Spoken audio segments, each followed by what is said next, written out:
in the city, they can't keep up because there's so many that need attention. Well, and the weight of it doesn't help the process at all. It's a giant 41st and Falls, and we're talking about a slab, this thick, and it was this wide, and you practically need a forklift to shoveled for one day. I felt like I couldn't move the rest of the week. Absolutely, and as someone who got stuck, winded after 5 minutes of shoveling there in Hamden, night of. Easy. So yeah, especially in a setup like this. So I think a lot of folks are really focused on this next storm because of all the impacts we just dealt with. Now, the good news is trending away from a significant snow, but it is still going to be cold and it is still going to be windy. Again, storm is going to form, already starting to this evening. Snowstorm across the southeast. If you have friends, family, loved ones, Georgia, South Carolina, North Carolina, even the Outer Banks, heavy snow potential. Storm tracking farther offshore as it passes by Maryland. That means that our forecast is trending drier. But boy, is it cold outside right now. Live look at M&T Bank Stadium. Current temperature 15, but our dew point is 0. The air is so dry.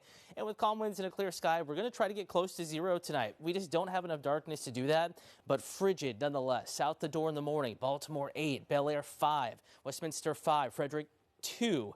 And again, data has trended colder as we've gone through the evening. Very confident in the coldest night of this very cold stretch in many neighborhoods. Even Easton 11, Caroline County on the eastern shore, many communities probably colder than 10 degrees. Certainly going to feel that way. Wind chills as cold as 9 below out the door in the morning. The entirety of the metro, all of the eastern shore, Crisfield, Scotland, even the mouth of the Chesapeake on down towards Norfolk. Everyone under cold weather advisories. And again, this is a look at what it could feel like in the morning. 6 below Westminster, 8 below Bel Air, 3 below Baltimore.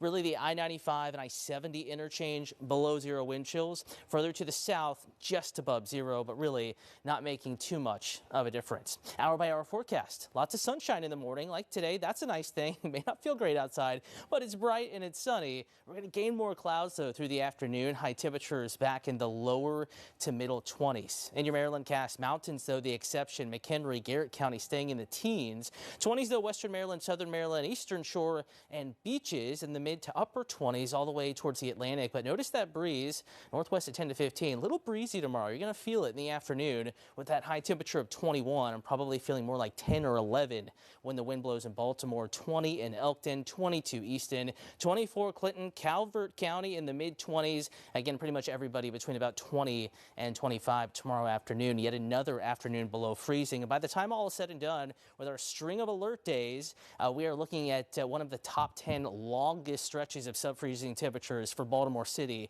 in recorded history. Again, we're tracking the potential for snow. Richmond, Roanoke, Southern Virginia. If you have travel plans south on 95, you're going to drive into wintry mess, even though we're seeing conditions dry out in Baltimore. Primarily a Saturday night, early Sunday coastal event. Not looking particularly heavy, but just want to remind you, just because it's trending drier doesn't mean it's completely dry. Sunday morning, it's windy as that nor'easter passes offshore, feeling like 10 below Westminster, 10 below in Bel Air, 7 below in Baltimore. That's why we have another alert day. Back to sunshine and a breeze Monday, Tuesday 34, rain and snow. A certain possibility on our Wednesday. Grace. All right, Cutter, thank you. Well, just